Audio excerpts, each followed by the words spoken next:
right, so at Staples, they had so many different types of color pencils. I decided to go with just the Crayola 100 color pencils because mainly it served its purpose. I wanted many different types of colors for my color by numbers, and this one had the most colors. I hope these will give a smooth finish, but I don't really know. So they did have some really nice high quality color pencils, but you know, I have to be realistic, and right now I'm going through my color by numbers phase, so I don't know how long I'll be in that phase, and I don't want to spend up on expensive color pencils. I just don't want them to sit in the closet for months and months without use. So, but not to say that these were super cheap or anything, because when you think of Crayola, you think of like, oh, $5 color pencils. No, these were like $18 because you are getting 100. So I'm probably going to do another color by numbers page today because I'm catching up on all the things I want to listen to. I have many videos on my watch list, and today is laundry day, so I have to do a bunch of laundry.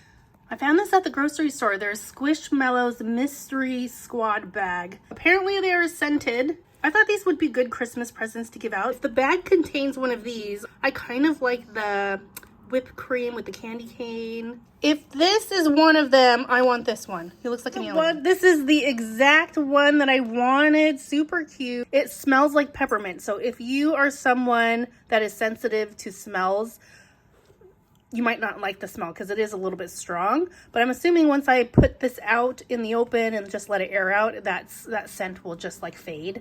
I might end up getting more of those mystery bags and give them out as presents. Does anybody else collect Squishmallows? My daughter collects Squishmallows. I take her duplicates and resell them. They have a very good resale value because people collect them. So any duplicates my daughter gets, she gives to me.